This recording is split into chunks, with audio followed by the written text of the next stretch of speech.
আমরা এখনো বিশ্বকাপের হ্যাংওভার কাটাতে পারি নাই। নানাভাবে বিশ্বকাপ নিয়ে চুলচেরা বিশ্লেষণ চলতেছে, নানা রকম আলোচনা চলতেছে, কনস্পিরেসি থিওরি খুঁজতেছি আমরা, কেন হারলাম, কেন জিতলাম, এ নিয়ে অনেক বিশ্লেষণ চলতেছে। আবার নায়করা কেউ চলে যাচ্ছে, তাকে বিদায় জানাচ্ছি, অনেক কিছু হচ্ছে।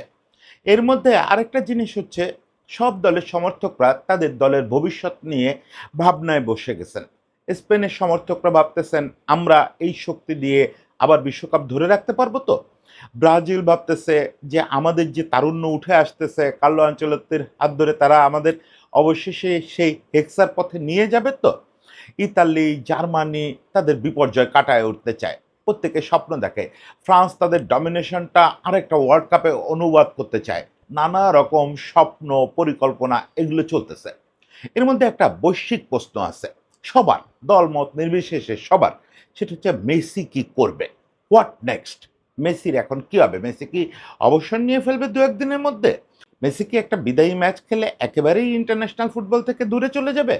মেসি কি কোনোভাবে আর্জেন্টিনার ফুটবলে থাকবে, নাকি মেসি 2030 বিশ্বকাপ খেলে ফেলবে, যেমনটা লোকেরা আশা করতেছে যে 42-43 বছর বয়সে আবার বিশ্বকাপ খেলতে নামবে? দুর্দান্ত ফর্মে আছে, তাহলে কেন না? এইসব প্রশ্নের উত্তর অনেকেই খোঁজেন, অনেকে ইভেন আমাকেও দু একজন ইনবক্স করেন। ভাই, আসলে পৃথিবীর কেউ জানে না যে এই মুহূর্তে মেসির মাথায় কি চলতেছে, মেসি কি করবে। এটা মোটামুটি জানা যায় যে আরো কয়েক মাস সে দলের সঙ্গে আছে, আরো কয়েক মাস দলের সঙ্গে খেলবে। তারপরে কি হবে কেউ জানে না। এই প্রশ্নের উত্তর আমিও খুঁজতেছিলাম, নানাভাবে অনুমান করার চেষ্টা করতেছিলাম, এর কথা ওর কথায়। হঠাৎ করে টিম বেকারের একটা শব্দে আমি বুঝে ফেলছি যে মেসি থাকতেছে, এবং সেটা কিভাবে থাকতেছে। বিবিসির দক্ষিণ আমেরিকা প্রতিনিধি, রিওতে থাকেন ব্রিটিশ মানুষ, টিম ভিকারি, অত্যন্ত পণ্ডিত মানুষ, অত্যন্ত পণ্ডিত মানুষ। তাকে লোকে উইকিপিডিয়া বলে। ভিকারি একটা শব্দ বলছেন, একটা নাম বলছেন, মাস্টার ইয়োডা। উনি বলছেন যে মেসি থাকবে, মেসি মাস্টার ইয়োডা হয়ে থাকবে। এই জিনিসটা বুঝতে পারলে যারা সেই স্টার ওয়ার্স সিরিজ দেখছেন, আমাদের প্রজন্মের যারা, তারা মাস্টার ইয়োডাকে চেনেন। তারা জানেন যে কিভাবে জ্ঞানের মধ্যে দিয়ে, প্রজ্ঞার মধ্যে দিয়ে শারীরিকভাবে না থেকেও থাকা যায়। সেই জিনিসটা আসলে হয়তো মেসির ক্ষেত্রে হবে। সেটা টিম ভিকারি একেবারে পরিষ্কার করে বলছেন যে মেসি আসলে কিভাবে আর্জেন্টিনা দলের সঙ্গে থাকবে, তার রোলটা কি হবে, সেইটা নিয়ে আমরা আলোচনা করব। আজকে একটু দেখি তাহলে মেসির ভবিষ্যৎ কি হতে যাচ্ছে। আমরা শুরুতে একটু প্র্যাকটিক্যাল খবরাখবর দেই, কারণ টিম বেকারে নিজেও তো ওই যে লাতিন আমেরিকায় থাকতে থাকতে জাদু বাস্তবতার লোক হয়ে গেছেন। ওই দারুণ মেটাফোর ছাড়া কথা বলতে পারেন না। দারুণ দারুণ উপমা ছাড়া একদম শেক্সপিয়ার থেকে শুরু করে স্টার ওয়ার্স, দিন দুনিয়ার সমস্ত সাহিত্য আর লাতিন সাহিত্য তো গুলে খাইছেন। একই সঙ্গে লাতিন ইতিহাস, দর্শন চর্চা, এই লোক বিরাট পণ্ডিত মানুষ। ফলে ওনার ব্যাপারে যাওয়ার আগে আমরা একটু প্র্যাকটিক্যাল কথা বলে নেই যে আসলে মেসির কি অবস্থা। মেসি এখন রোজারিওতে, যদিও দলের সঙ্গে আর্জেন্টিনায় ফেরে নাই, দুদিন পরে ফিরছে। ফিরে রোজারিওয়ে ঢুকে, বাসায় ঢুকে ওর ভাই ফিরছে, ওর ফ্যামিলি মানে বউ বাচ্চারা ফিরছে, বাবা মা ফিরছেন। বাবা রোজারিওতেই ট্রিটমেন্ট হচ্ছে, চলতেছিল, কিন্তু বাবা কিন্তু আমেরিকায় ছিলেন না। ফলে ওখানে তারা দরজায় তালা দিয়ে বসেছিল গতকালকে পর্যন্ত।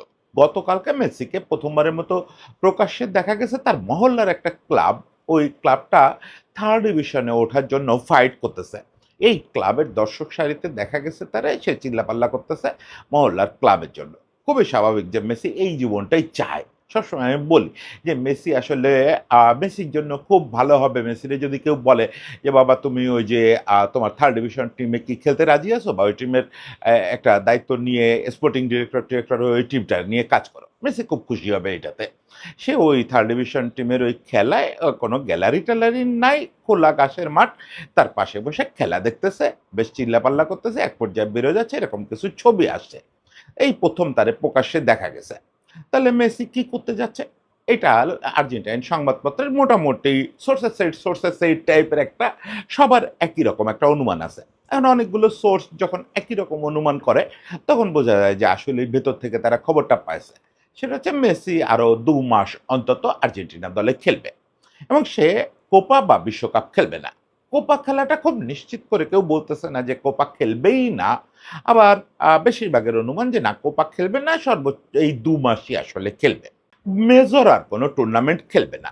মেসি এই ২ মাসে ৩ টা ইন্টারন্যাশনাল উইন্ডো পাচ্ছে এবং একটা ইন্টারন্যাশনাল উইন্ডো খুব বড়। এই উইন্ডোতে আর্জেন্টিনা সম্ভবত ৪ টা ম্যাচ খেলবে এবং এখান থেকে আর্জেন্টিনার রিফরমেশন শুরু হবে। আর্জেন্টিনা দেখেন স্কালোনি যে টিম নিয়ে যাত্রা শুরু করছিলেন, ২২ বিশ্বকাপ খেলছেন, ওই টিমটারই ঘুরায় ফিরায় ২৬ বিশ্বকাপ খেলেছেন। কিছু খেলোয়াড় নতুন নিছেন, তাদেরকে বেঞ্চে রেখে দিয়েছেন। যাদেরকে দিয়ে মূল একাদশে খেলাইছেন তারা ওই ২২ বিশ্বকাপের সৈনিকরাই। তাদের ম্যাক্সিমামটাই কিন্তু নাই হয়ে গেল। ৩০ বিশ্বকাপে তাদের নিয়ে আর উনি যেতে পারবেন না। আর ৩০ বিশ্বকাপে যাদের নিয়ে যেতে পারবেন না তাদেরকে ওনার আগামী ২ মাসের মধ্যে সবাইকে গুড বাই বলতে হবে। এর মধ্যে যেমন জেনারেল ওটামেন্ডি নিজেই বলে দিচ্ছে সে আর খেলবে না। এমনি ভাবতেছে। সে বলছে যে আমি ভবিষ্যৎ নিয়ে ভাবতেছি। না ভাবলেও তার আসলে ২ মাসের মধ্যে জায়গা ছাড়তে হবে। তাকেই গুড বাই বলবে স্কালোনি। যে তুমি রুলিরে জায়গা দাও বা মুসোরে জায়গা দাও বা ওই যে একটা বাচ্চা এর মাঝে একটা ম্যাচ খেললো ওকে জায়গা দাও, এটা করতেই হবে স্কালোনিকে। ৩০-এর বিশ্বকাপে যারা যেতে পারবে না তাদের কাউকে আর কন্টিনিউ করা হবে না, সেটা ডিপল হোক বা যেই হোক, পারেদেস হোক। এখন যারা অলরেডি ৩২-৩৩-এ পৌঁছে গেছে এদের কাউকে কন্টিনিউ করার কোনো সুযোগ আসলে নাই। তার মানে একটা রিফরমেশন হবে, এই রিফরমেশনের সময়টায় মেসি তার পাশে থাকতে চায়। সেটা কিভাবে? আর্জেন্টাইন মিডিয়া বলতেছে যে মেসি মূলত এই সময় গেম টাইম কমাবে আস্তে, আস্তে। কোনো ম্যাচে ৩০ মিনিট, কোনো ম্যাচে ২০ মিনিট এরকম খেলবে। কিন্তু তার পজিশনটায় যে খেলবে তাকে বুঝানো, ড্রেসিং রুমে ওই আবহটা তৈরি করা যে কোচ যা করতেছেন ঠিক আছে আর তোমরা অভিভাবকহীন না। মানে এটা হয় কি এরকম একটা বড় ট্রানজিশন যখন হয়, আপনি শুধু ভাবেন যে এই দল থেকে যে দলটা এই স্টার্টিং 11 হিসাবে এই বিশ্বকাপটাও খেললো, এই দল থেকে খুব নিশ্চিত করে টেকসই মানুষ হচ্ছে ৩ জন। এই ম্যাকালিস্টার, এনজো ফার্নান্দেজ আর জুলিয়ান আলভারেজ। বাকি আসলে কেউ যে টিকে যাবে ২০৩০ অপারেশনে এটা বলা যায় না। হ্যাঁ, বেঞ্চের অনেকেই টিকবে। নিকো তো মূল প্রাণ হবে হয়তো নিকো পাস, তারপর আলমাদার টিকবে। এরকম টিকবে, বারকো টিকবে, অনেকে টিকবে। আমি তাদের কথা বলতেছি না। কিন্তু যখন আপনি দেখবেন যে মূল একাদশের প্রায়টাই নাই হয়ে গেছে, মাত্র ২ জন মানুষ আছে, আপনার একটা ট্রমার মধ্যে চলে যেতে হবে। ওই ট্রমাটা যাতে না হয় মেসি শারীরিকভাবে লকার রুমে থাকবে। ওই ডাগ আউটে এসে রিপ পরে বসে থাকবে। কেন? ওরা বুঝবে যে মেসি আছে। যেকোনো সময় চাইলে নামতে পারে। কিন্তু নামবে কম। দেখা যাবে ১০ মিনিট নামছে, ২০ মিনিট নামছে বা কোনো ম্যাচে আদৌ নামবে না। ও রিপ পরে বসেই থাকবে। তোমরা খেলো, আমি আছি তো। এভাবেই ২ মাস ৩ মাস কাটবে। এরপরেই এএফএ একটা গ্র্যান্ড ফেয়ারওয়েল ম্যাচ করতে চায়। গ্র্যান্ড। এই ম্যাচটা তারা বলতেছে যে অতুলনীয়। বিশ্বের ইতিহাসে এরকম প্রীতি ম্যাচ কেউ দেখে নাই। তাহলে সেটা কি হইতে পারে? বিশ্ব একাদশের বিপক্ষে? না। কোনো একটা নির্দিষ্ট টিমের বিপক্ষে। মোস্ট প্রবাবলি এটা স্পেন। কারণ অলরেডি স্পেন ন্যাশনাল টিম আওয়াজ দিয়ে রাখছে যে মেসির বিদায়ী ম্যাচটা তারা খেলতে চায়। ফলে ওইটা ফিনালসিমায় পরিণত হয়ে যেতে পারে। যদি ইউএফা আর কনমেবল একমত হয় তাহলে কে জানে হয়তো ফিনালসিমা দিয়েই বিদায় হবে মেসির। সেটা হতে পারে একটা গ্র্যান্ড ম্যাচ হবে। ওদিকে বার্সেলোনা কর্তৃপক্ষ অফার করছে ম্যাচটা নো ক্যাম্পে করার জন্য। সেটা এএফএ করবে না। তারা বুয়েনোস আয়ার্সে করতে চায় কারণ সারা আর্জেন্টিনার মানুষ যাতে এটাতে সেলিব্রেট করতে পারে। এমনও হতে পারে রোজারিওতে ম্যাচটা হবে। এখনো ভেন্যু-টেন্যু ঠিক না কিন্তু ওইখান থেকে সে বিদায় নেবে। What next? এই জায়গায় আসে টিম বিকারির কথা। আর এটুকু তো সবাই বুঝতেছে যে মেসি এখন এই ২-৩ মাসের মধ্যে বিদায় নিয়ে নেবে। মেসি যত যাই হোক, যতই ফর্মে দেখুক নিজেকে, সে ২০২৮ বা ৩০ পর্যন্ত কন্টিনিউ করবে না। তাহলে কি এরপরে আর আর্জেন্টিনা থাকবে না? থাকলে কিভাবে থাকবে? এটা না খুব জটিল একটা প্রশ্ন। আপনি যদি মেসিকে বোঝেন, তাহলে আপনি বুঝবেন যে আর্জেন্টিনায় তাকে থাকার জায়গা আপনি পাচ্ছেন না। আর্জেন্টিনা দলের আশেপাশে সে কি রোলে থাকবে? স্কালোনি বারবার এটা ২৪-২৫ এ বিভিন্ন সময় বলছে। ২৪ কোপা আমেরিকার সময় বলছে, ২৫ এ বলছে, ২৬ এর শুরুর দিকেও একবার বলছে কিনা আমার খেয়াল নাই। যে লিও আমি যদি আমার দায়িত্ব পালন করে যাই, আমি চাইবো লিও থাকুক। সে খেলোয়াড় হিসাবে থাকতে না চাইলেও সে যেন আমার আশেপাশে থাকে। আমি তার মস্তিষ্কটার সাপোর্ট চাই। আমি চাইবো যে সবসময় সে থাকুক, তার দরজা খোলা থাকবে, সে যখন খুশি লকার রুমে ঢুকবে, যখন খুশি ডাগ আউটে এসে বসবে। এখন কথা হচ্ছে যে এটা তো এইভাবে বললে কি হবে? আমরা তো জানি যে লিওনেল মেসি কোচিংয়ে জড়াবে না। মেসি বহু সাক্ষাৎকারে, রোমানোকে দেওয়া সাক্ষাৎকার থেকে শুরু করে বহু সাক্ষাৎকারে বলছে বা গাস্তুনাদুল্লের সঙ্গে এর মাঝে একটা আলাপেও বলছে যে, "আমি কোচিং পছন্দ করি না। আমি নিজেকে ভবিষ্যতে কোচ হিসাবে দেখতে পাই না।" এমনকি সে বিশ্লেষক হিসাবে, ফুটবল পণ্ডিত হিসাবেও কোথাও জয়েন করবে এটা মনে হয় না। সে অ মোটামুটি কথা কম বলা মানুষ। ফলে সে কোনো স্প্যানিশ মিডিয়ায় জয়েন করবে এটাও আমার বিশ্বাস হয় না। ফলে মেসির আসলে লক্ষ্য কি? সে এটা কিন্তু পরিষ্কার করে বলে দিছে। সে কোনো একটা ক্লাবের স্পোর্টিং ডিরেক্টর হতে চায় যেখানে খেলোয়াড় গড়ে তোলার কাজটা সে নিবে। ইউরোপিয়ান ক্লাবগুলোতে স্পোর্টিং ডিরেক্টর আসলে আ শুধু ক্লাবটার কোচ নির্বাচন অমুক-তমুক এসব করেন তা না। তিনি নতুন খেলোয়াড় হায়ারিং, একাডেমি কিভাবে চলবে এই রোলগুলোও প্লে করেন। বার্সেলোনা সম্প্রতি স্পোর্টিং ডিরেক্টর পদটাকে ২ ভাগে বিভক্ত করে দিছে। ডেকো আর কিরকিচ ভাগ করে কাজটা করতেছেন। ডেকো মেইন টিমের কাজটা দেখেন, কিরকিচ লা মেসিয়ার অংশটা দেখে। এখন মেসির স্বপ্ন হচ্ছে যে সে কোনো একটা বড় ক্লাবে, কোনো একটা বড় জায়গায় ওরকম একটা রোল প্লে করবে। যে ন্যাশনাল টিম থেকে শুরু করে সবকিছুর আইডিওলজি নিয়ে কাজ করবে সে, নতুন ভবিষ্যৎ পরিকল্পনা করবে, হায়ারিং লেভেলে আলোচনা করবে। ন্যাশনাল টিমে তো এরকম কোনো পদ নাই। ন্যাশনাল টিমে আপনি হইতে পারেন অ্যাম্বাসেডর হইতে পারেন, আপনি টেকনিক্যাল ডিরেক্টর হইতে পারেন, নানা রকম অ্যাডভাইজার হতে পারেন। কিন্তু ন্যাশনাল টিমে তো আপনি খেলোয়াড় হায়ার করার সুযোগ নেই। আপনি তো চাইলেই ব্রাজিলের ওই অমুকরে ভাল লাগতেছে ওরে নিয়ে আসো। কত টাকা অফার করা যায় এই টাইপের কাজ করার সুযোগ নাই। তাহলে বাকিটুকু তো করার সুযোগ আছে।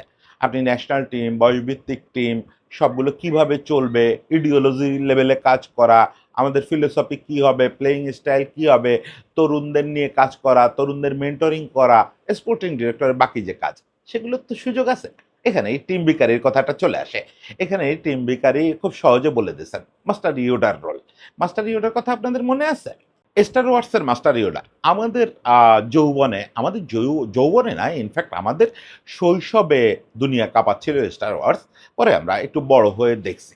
ও মাস্টার ইয়োডা আমাদের কাছে স্বপ্নের একটা ব্যাপার। মাস্টার ইয়োডা হচ্ছেন একজন সাবেক জিডাই, যিনি হচ্ছেন ওই সারা পৃথিবীকে রক্ষা করার জন্য একসময় যুদ্ধ করছেন। যুদ্ধ করে জিডাই প্রধানও হয়েছিলেন। সারা মহাজগতের প্রধান ছিলেন। পরে অভ্যুত্থানে তিনি ক্ষমতা হারান। ক্ষমতা হারায় একক একটা নির্বাসনের মতো ছিলেন।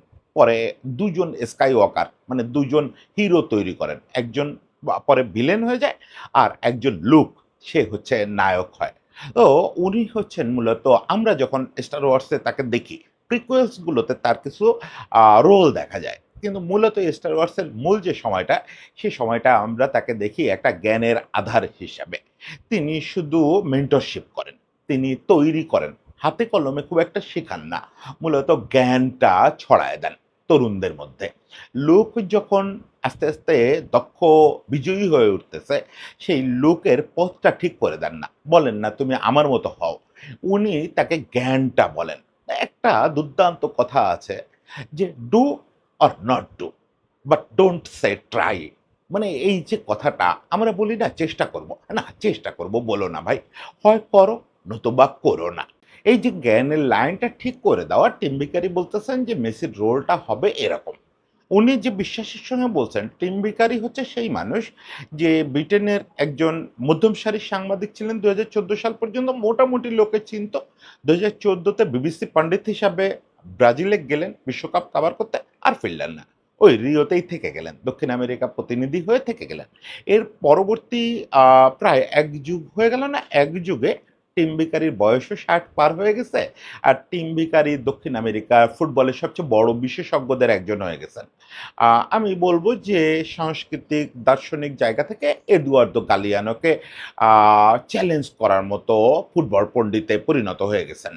অ সেই জায়গাটা থেকে টিম ভিকারি যখন বলেন যে ও থাকবে, তখন এটা বোঝা যায় যে উনি খুব নিশ্চিত হয়ে বলতেছেন। তথ্যভিত্তিক নিশ্চয়তা না। এটা হচ্ছে জানা ভিত্তিক নিশ্চয়তা। তথ্য আর জ্ঞানের পার্থক্য আছে। টিম ভিকারি নিজেই একজন মাস্টার। তিনি বোঝেন যে কি হতে যাচ্ছে। এটা বুঝতে তথ্য লাগে না। এটা হচ্ছে প্রত্যেকটা স্টেপ ফলো করতে থাকলে বোঝা যায়। আর একই সঙ্গে টিম ভিকারির কাছে তথ্যও থাকে। আবার ভাইবেন না যে এই লোক শুধু হাওয়াই সাংবাদিকতা করে। তার কাছে প্রচুর তথ্যও থাকে। ফলে সে বলতেছে যে মেসি থাকবে। মেসি এই আগামী ২-১ মাস দলের সঙ্গে এভাবে থাকবে। এরপরে উনি পরিষ্কার বলছেন যে লুক হইতে যাচ্ছে নিকো পাস।